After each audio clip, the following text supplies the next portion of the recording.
Hey YouTube UFC fans, folks, this is UFC analysis and predictions, and I'm back again with a new video. And if you haven't subscribed already, please make sure to do so. So let's talk about what happened this weekend, UFC 196. Conor McGregor lost by tapping out in round 2. Holly Holm was choked out in round 5. She didn't tap, she resisted till she passed out. Now sometimes you could lose and still win. You put it all on the line, you don't cut any corners, you fight the best out there and come up short. So Holly could have taken an easy fight and saved herself for Ronda Rousey. She didn't do that. She decided to face the best out there, and hence Miesha Tate.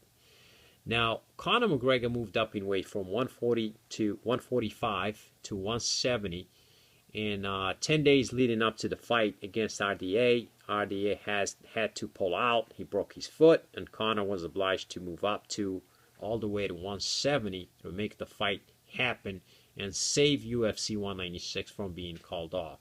Okay, Nate Diaz was not budging in moving down and fighting Conor at 155, that is.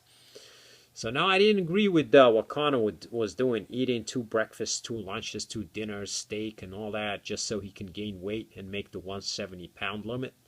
Okay, I mean, that was, I don't know what he was thinking there, but Conor's game plan was to storm in there, rush Diaz, put a lot of pressure on him, go to the body, and throw a lot of punches and get him out of there in the first round. Okay, now the thing is, this stuff works against smaller fighters, and Diaz had the reach advantage, and he's the taller fighter, the bigger man, comfortable in that weight class. He's been there for a while. He can take some of those punches.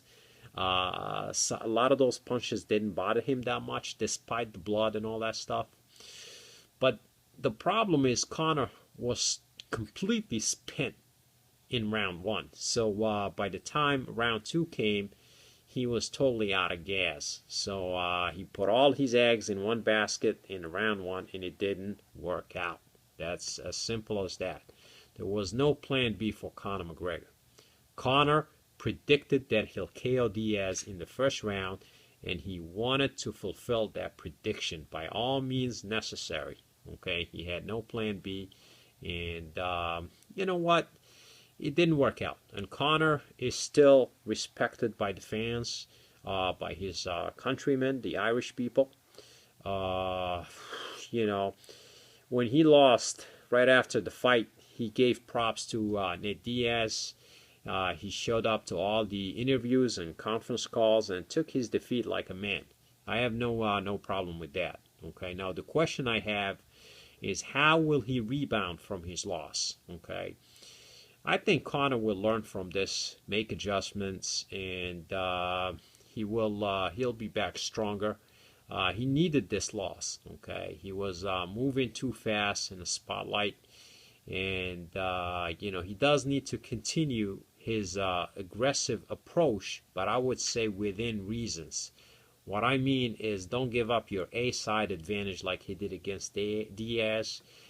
Diaz could have, you know, taken the fight at 160, and if he didn't want to, then, you know, Conor should have picked somebody else.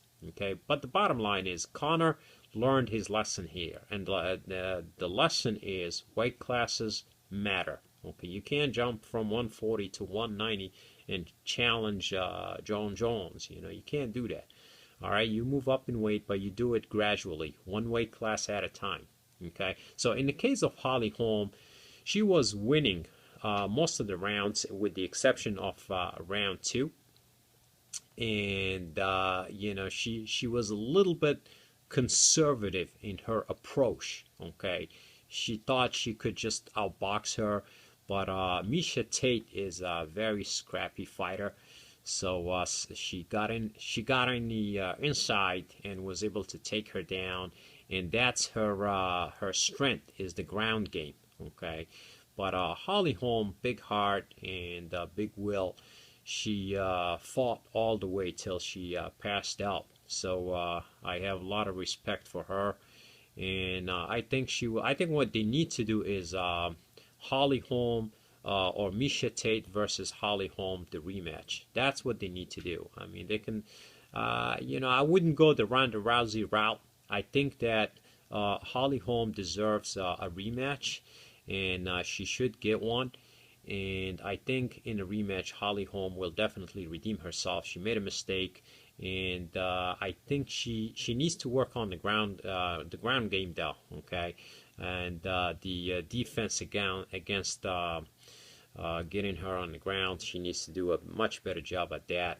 Okay, but definitely she has a lot of skills, and she needs to use them and keep things at a stand up. That's her strength.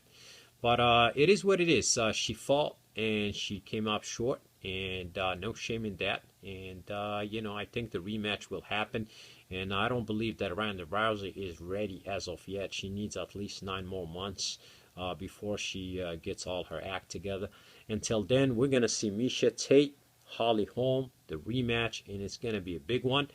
And that's about it, folks. Let me know your thoughts, and please don't forget to subscribe. Thanks. Bye.